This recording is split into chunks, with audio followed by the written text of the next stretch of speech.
Welcome back to Procreate for Beginners. Today I'm going to show you how to get these little doodle outlines added to your designs. And I'll just show you the brushes I use and the technique I use to do this.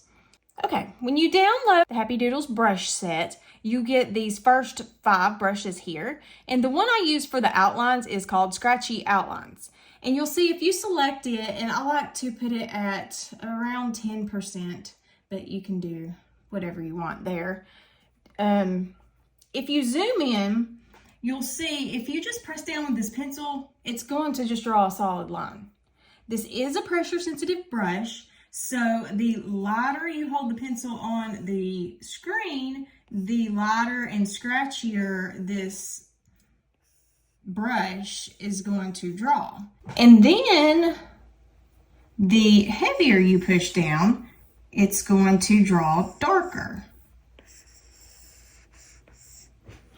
And you'll see that still doesn't really look like the way my clip art does. So I'm going to show you the technique that I use. And it's just, I will take this pencil and I'll just like pick it up. I just pick it up at various spots. Sometimes I put little dots and I just kind of go around. I just lightly go around the image and just pick my pencil up from time to time. This is a little bit messy. I'm trying to show you in a hurry. And then I just kind of go around the whole clip art image to get that little doodly look. This is my favorite part of drawing designs. I love adding the doodles. I think it just gives it just a cute effect. It makes it just a little more interesting than just the flat image.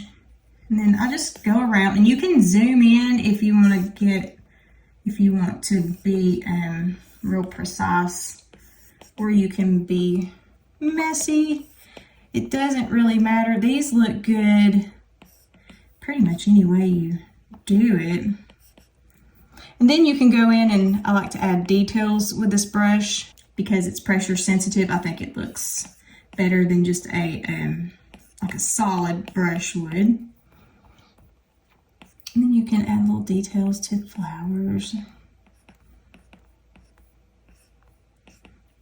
And yeah, that's basically all I do is just kind of pick up the pencil at times and just draw around things until I get it looking like I want it. And there we go. Well, I didn't do this. Let me put some in this tire so you can see the full effect. You can go in the little spokes of the bicycle. And there you go. That's a little bit messier than I normally do, but I was just trying to show you the technique that I use with the Sketchy Doodles brush. And you can find this brush and several others on the Happy Doodles website. Hope this was helpful. And if you have any questions about using this brush, feel free to message me. I'm always happy to help.